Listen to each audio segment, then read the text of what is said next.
Shalom, saudara yang Tuhan Yesus Kristus kasihi. Berjumpa kembali di channel ini, di mana hari ini kita akan kembali lagi bersama-sama membaca dan merenungkan kebenaran firman Tuhan. Dan kiranya kebenaran firman Tuhan hari ini dapat kembali memberkati kita semua. Nah, firman Tuhan yang menjadi renungan kita pada hari ini terambil dari Kisah Para Rasul, pasalnya yang ke-26 ayat 12 sampai dengan ayatnya yang ke-23. Saya akan bacakan bagian firman Tuhan ini demikian. Dan dalam keadaan demikian, ketika aku dengan kuasa penuh dan tugas dari imam-imam kepala sedang dalam perjalanan ke Damsyik, tiba-tiba, ya Raja Agripa, pada tengah hari bolong aku melihat di tengah jalan itu cahaya yang lebih terang daripada cahaya matahari, turun dari langit, meliputi aku dan teman-teman seperjalananku. Kami semua rebah ke tanah, dan aku mendengar suatu suara yang mengatakan kepadaku dalam bahasa Ibrani, "Saulus, Saulus, mengapa engkau menganiaya aku? Sukar bagimu menendang ke galah rangsang." Tetapi aku menjawab, "Siapa engkau, Tuhan?" Kata Tuhan, "Akulah Yesus yang kau aniaya itu. Tetapi sekarang bangunlah dan berdirilah. Aku menampakkan diri kepadamu untuk menetapkan engkau menjadi pelayan dan saksi tentang segala sesuatu yang telah kau lihat daripadaku dan tentang apa yang akan kuperlihatkan kepadamu nanti. Aku akan mengasingkan engkau dari bangsa ini dan dari bangsa-bangsa lain, dan aku akan mengutus engkau kepada mereka untuk membuka mata mereka, supaya mereka berbalik dari kegelapan kepada terang dan dari kuasa iblis kepada Allah, supaya mereka oleh iman mereka kepadaku memperoleh pengampunan dosa dan mendapat bagian dalam apa yang ditentukan untuk orang-orang yang dikuduskan. Sebab itu, ya Raja Agripa, kepada penglihatan yang dari sorga itu tidak pernah aku tidak taat, tetapi mula-mula aku memberitakan kepada orang-orang Yahudi di Damsyik, di Yerusalem, dan di seluruh tanah Judea, dan juga kepada bangsa-bangsa lain, bahwa mereka harus bertobat dan berbalik kepada Allah, serta melakukan pekerjaan-pekerjaan yang sesuai dengan pertobatan itu. Karena itulah orang-orang Yahudi menangkap aku di bait Allah dan mencoba membunuh aku. Tetapi oleh pertolongan Allah, aku dapat hidup sampai sekarang dan memberi kesaksian kepada orang-orang kecil dan orang-orang besar, dan apa yang kuberitakan itu tidak lain daripada yang sebelumnya telah diberitahukan oleh para nabi dan juga oleh Musa, yaitu bahwa Mesias harus menderita sengsara dan bahwa ia adalah yang pertama yang akan bangkit dari antara orang mati, dan bahwa ia akan memberitakan terang kepada bangsa ini dan kepada bangsa-bangsa lain. Demikian saudara, teks firman Tuhan yang menjadi renungan kita pada hari ini, dan tema firman Tuhan pada hari ini adalah panggilan hidup orang Kristen.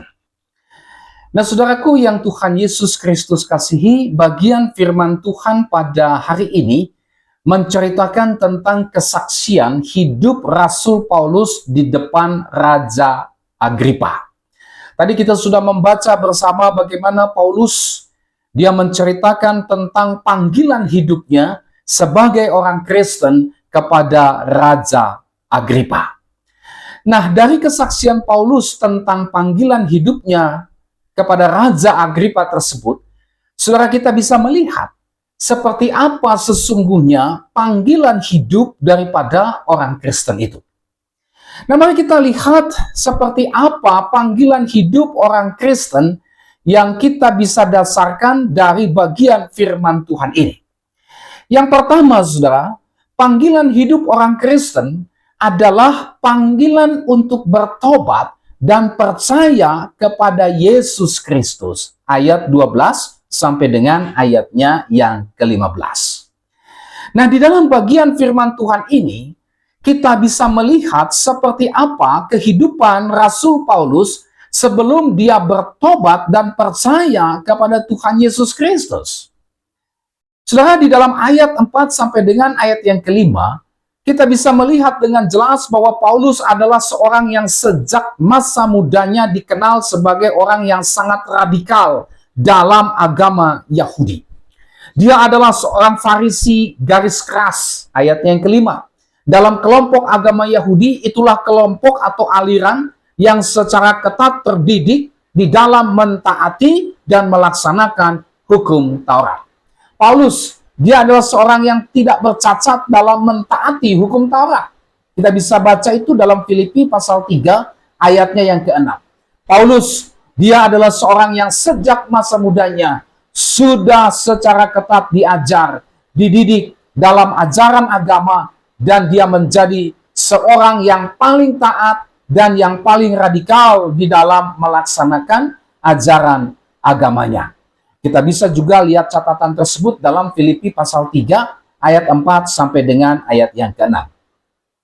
Nah, selain itu saudara, Paulus juga ini adalah seorang yang begitu giat, begitu radikal di dalam menjaga dan membela agamanya, sehingga dia berusaha untuk membinasakan ajaran kekristenan. Ya, Paulus dia membenci dan menentang Yesus karena Yesus dianggap sebagai penyesat. Yesus dianggap sebagai penghujat oleh agama Yahudi. Di dalam ayat yang ke-9 di situ kita bisa baca bahwa aku harus keras bertindak menentang nama Yesus dari Nazaret.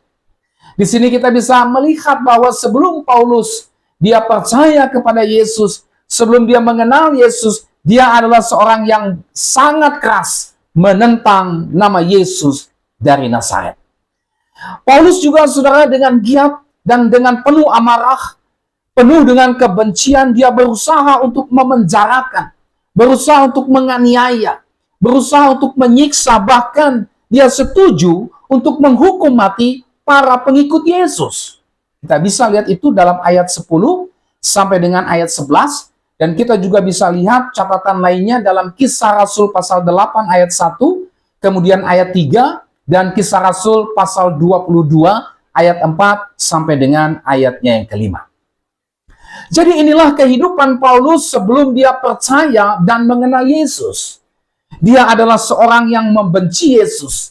Dia adalah seorang yang membenci para pengikut Yesus, sehingga dia berusaha untuk melenyapkan ajaran Yesus, serta memenjarakan, menganiaya, menyiksa, dan bahkan dia setuju untuk menghukum mati para pengikut Yesus. Tetapi saudara yang Tuhan Yesus Kristus kasihi, ketika Tuhan Yesus berjumpa secara pribadi dengan Paulus, ya, hidupnya berubah secara drastis. Hidupnya berubah secara total. Hidupnya berubah secara radikal. Hidupnya berubah 180 derajat. Ketika Paulus berjumpa secara pribadi dengan Yesus, apa yang terjadi? Dia menyadari dosa dan perbuatannya. Di dalam 1 Timotius 1 ayat 15, Paulus menyebut dirinya sebagai orang yang paling berdosa. Ini terjadi ketika dia berjumpa secara pribadi dengan Yesus. Dia menyadari bahwa dia adalah orang yang paling berdosa.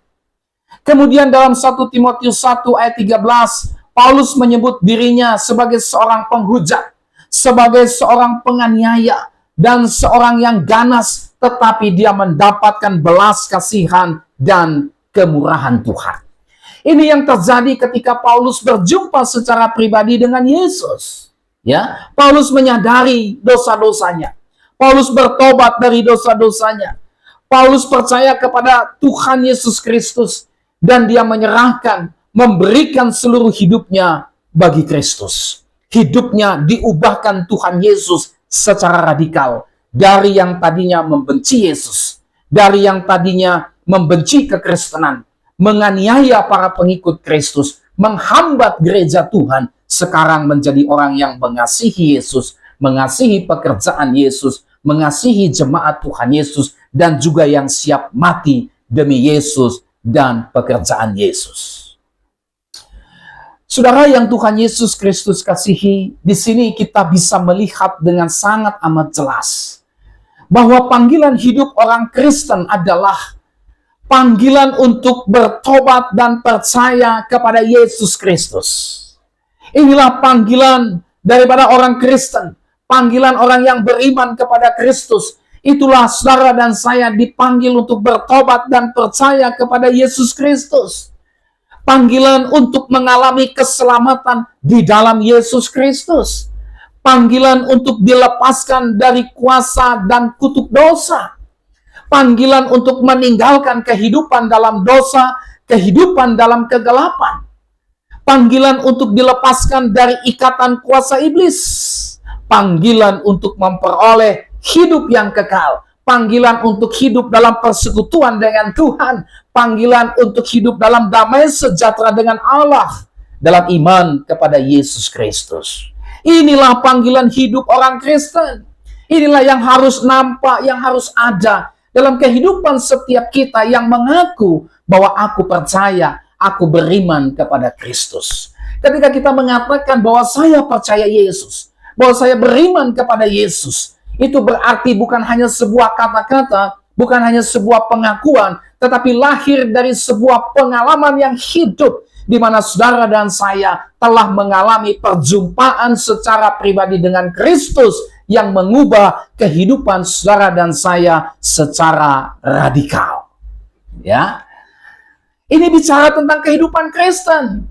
Ya, kehidupan Kristen bukan hanya sekedar ritual melakukan berbagai macam kegiatan agama, itu penting, tetapi bukan itu dasarnya. Dasarnya adalah saudara dan saya secara pribadi berjumpa dengan Kristus, di mana hidup saudara dan saya diubahkan oleh Kristus. Saudara dan saya dipanggil untuk keluar dari kegelapan, dibawa masuk oleh Kristus untuk hidup di dalam terang Kristus.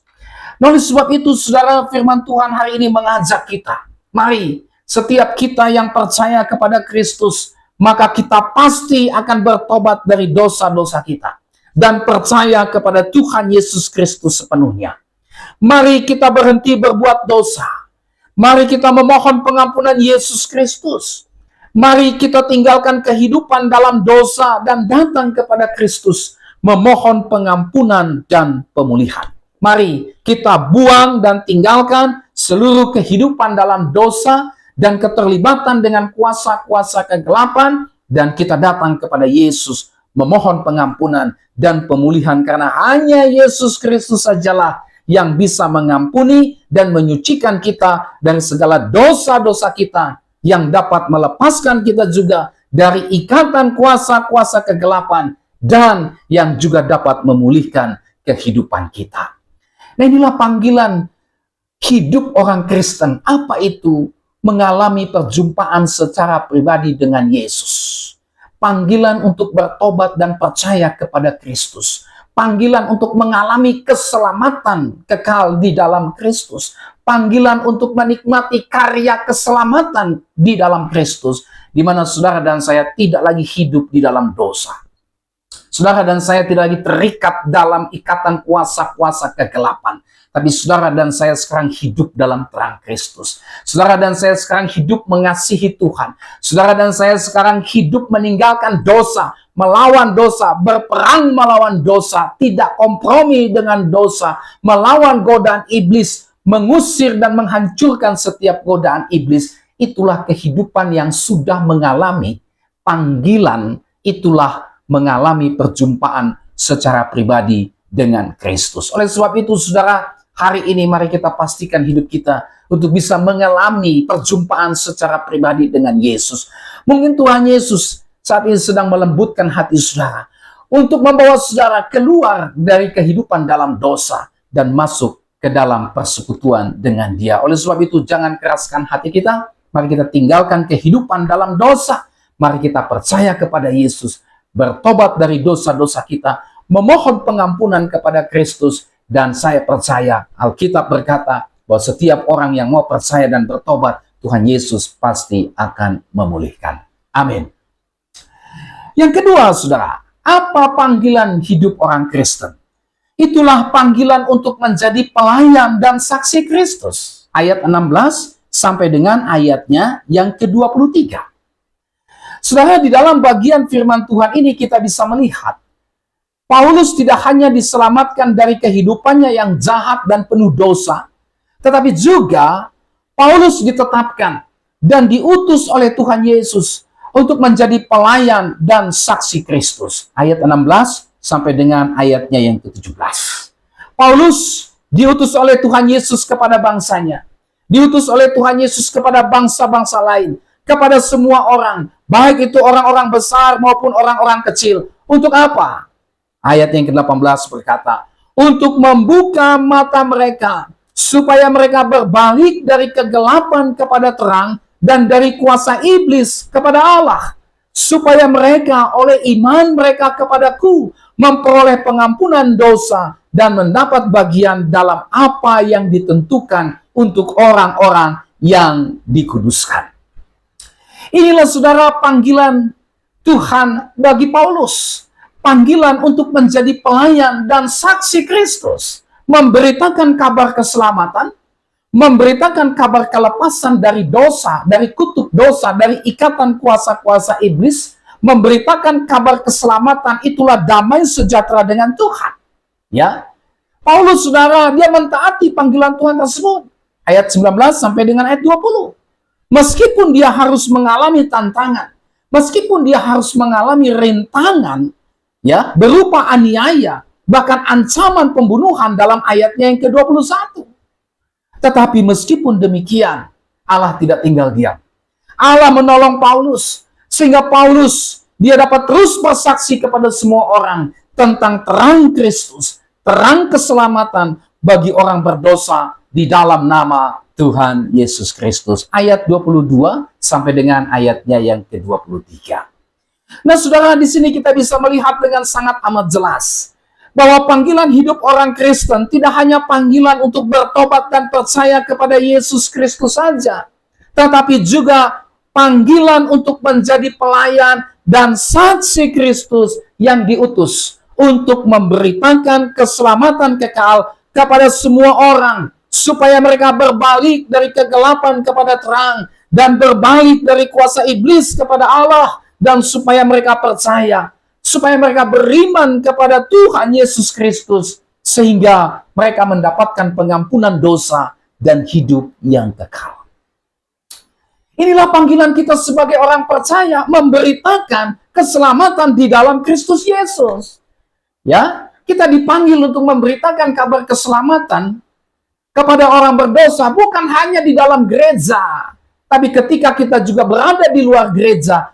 Pemberitaan yang kita sampaikan di dalam gereja adalah sama dengan pemberitaan yang kita sampaikan kepada orang-orang di luar gereja. Ya, jangan sampai saudara kita berani, kita lantang, kita seperti singa, mengaum, ya, gagah, perkasa mengatakan di dalam Yesus ada keselamatan, di luar Yesus tidak ada keselamatan. Siapa yang percaya Yesus pasti akan diselamatkan. Siapa yang tidak percaya kepada Yesus pasti akan binasa.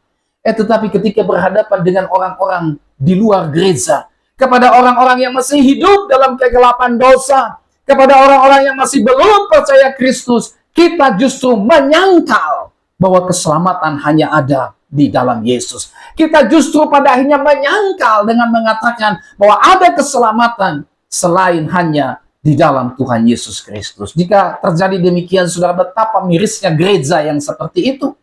Betapa mirisnya pendeta yang seperti itu.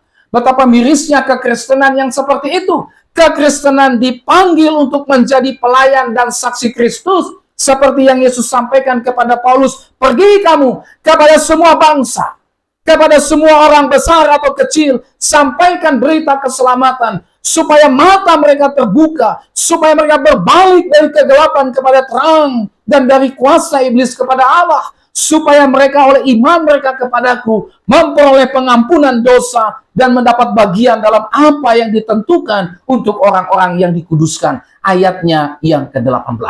Ini panggilan orang percaya.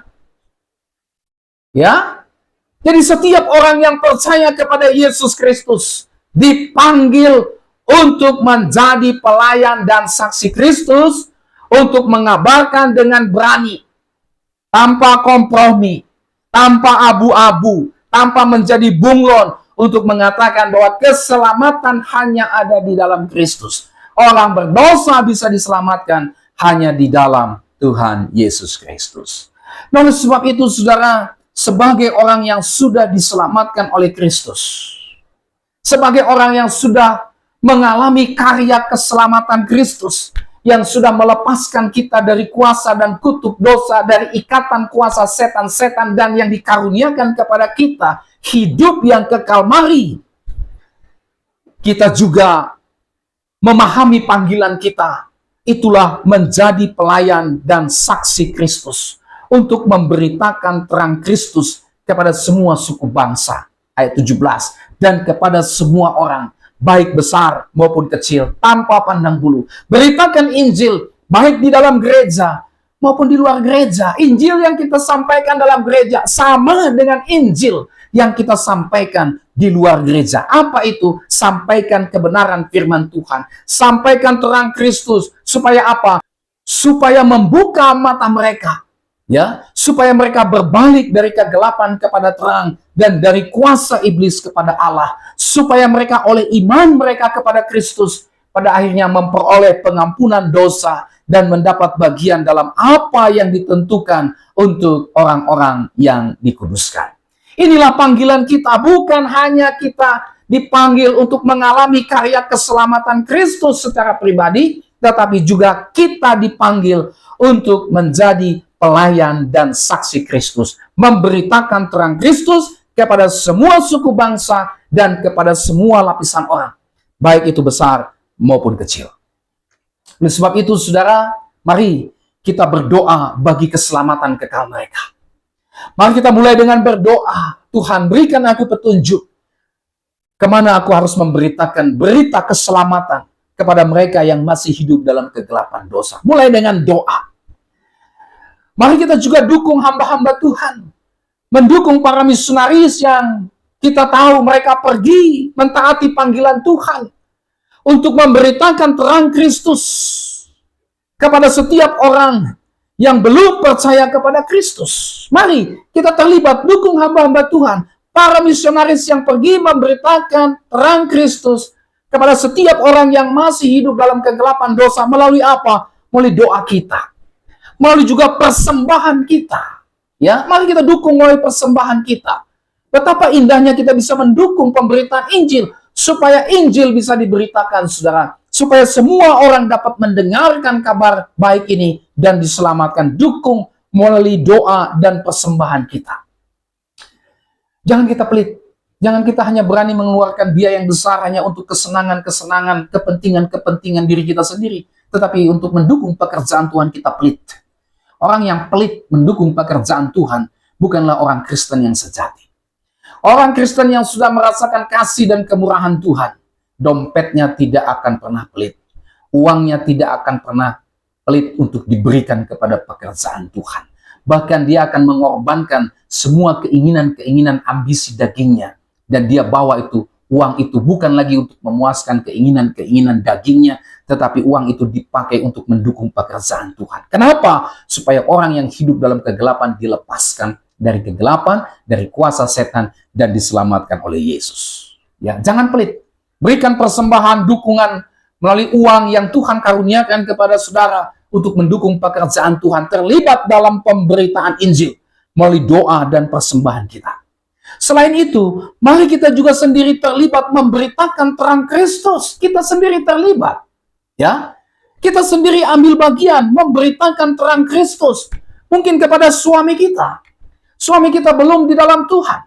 Suami kita masih hidup dalam dosa.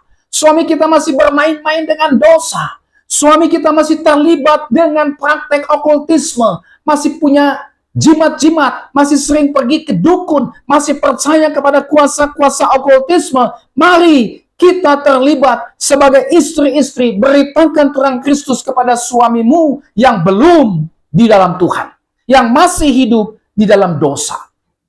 Demikian pula, kita beritakan terang Kristus kepada istri kita. Kepada anak-anak kita yang masih hidup dalam kegelapan dosa, beritakan terang Kristus, doakan mereka supaya mereka dapat menerima terang Kristus dan dilepaskan dari dosa, dari kehidupan dalam dosa. Mari kita beritakan terang Kristus kepada anak-anak kita, kepada orang tua kita, kerabat kita, saudara bersaudara, teman, sahabat, kerukunan masyarakat kita, bahkan semua orang yang Tuhan pertemukan kepada kita, untuk kita memberitakan terang Kristus kepada mereka. Mari terlibat. Mulai dengan berdoa, mulai juga minta hikmat dan petunjuk Tuhan. Untuk Tuhan berikan hikmat bagaimana saya bisa sampaikan terang Kristus kepada orang-orang tersebut yang kita tahu mereka masih hidup dalam dosa, masih diikat dengan hawa nafsu dosa, masih diikat dengan kuasa-kuasa kegelapan. Mari kita berdoa, mari kita terlibat untuk memberitakan terang Kristus kepada mereka. Saudara, tantangan pasti ada, rintangan pasti ada. Berbagai macam tantangan bisa muncul ketika kita memberitakan terang Kristus. Tantangan itu bisa datang dari diri kita sendiri. Ya, kita takut untuk memberitakan terang Kristus karena kita sudah berasumsi duluan, jangan-jangan saya ditolak, jangan-jangan saya dimusuhi, jangan-jangan saya tidak lagi didekati, tidak lagi dianggap sebagai teman. Kita sudah memiliki ketakutan-ketakutan tersebut. Itu tantangan. Itu rintangan yang menghambat kita untuk memberitakan terang Kristus. Tantangan itu juga bisa berasal dari orang-orang terdekat kita. Tantangan itu juga bisa berasal dari suara setan-setan, dari godaan iblis, dari apapun yang intinya adalah berusaha untuk membuat saudara dan saya bungkam, berhenti memberitakan terang Kristus. Oleh sebab itu, tantangan dan rintangan pasti ada. Tetapi percayalah, ya, Allah pasti akan menolong kita. Sama seperti Paulus, dia menghadapi tantangan yang sangat berat ketika memberitakan Injil Yesus. Dia dianiaya, dia dipenjarakan, bahkan ketika dia menyaksikan kesaksian panggilan hidupnya, dia sedang dalam perjalanan menuju ke pengadilan untuk diadili oleh karena dia memberitakan Injil. Bahkan tidak sedikit orang-orang Yahudi berusaha untuk membunuh dia. Ini tantangan, ini rintangan, tetapi Alkitab mencatat ayatnya yang ke-22-23, Allah menolong Paulus. Demikian pula, setiap kita ketika menghadapi tantangan dan rintangan, memberitakan kabar keselamatan terang Kristus kepada semua orang, pasti ada tantangan, pasti ada rintangan. Tetapi percayalah, Allah tidak tinggal diam. Dia pasti akan menolong kita, sehingga kita bisa menghadapi setiap tantangan dan rintangan yang kita temui ketika kita memberitakan terang Kristus. Nah, saudara yang Tuhan Yesus Kristus kasihi, inilah dua panggilan hidup orang Kristen yang tidak bisa dipisahkan, tetapi yang menjadi sebuah kesatuan. Apa itu? Panggilan untuk bertobat dan percaya kepada Kristus. Panggilan untuk mengalami karya keselamatan di dalam Yesus Kristus. Dan yang kedua, itulah panggilan untuk menjadi pelayan dan saksi-saksi Kristus. Saudara, kiranya kita semua oleh kemurahan Tuhan dikaruniakan Tuhan untuk bisa menikmati, mengalami kedua panggilan tersebut yang merupakan sebuah kesatuan yang tidak bisa dipisahkan satu dengan yang lain. Artinya, setiap kita yang telah mengalami karya keselamatan Kristus, pastilah kita terpanggil, pastilah kita rindu, pastilah kita berkobar-kobar untuk memberitakan terang Kristus kepada semua orang. Nah, kiranya kedua panggilan tersebut ada di dalam kehidupan kita sebagai orang-orang yang beriman kepada Tuhan Yesus Kristus. Biarlah kebenaran firman Tuhan hari ini kembali memberkati kita. Sampai kita berjumpa kembali. Tuhan Yesus memberkati saudara dan shalom.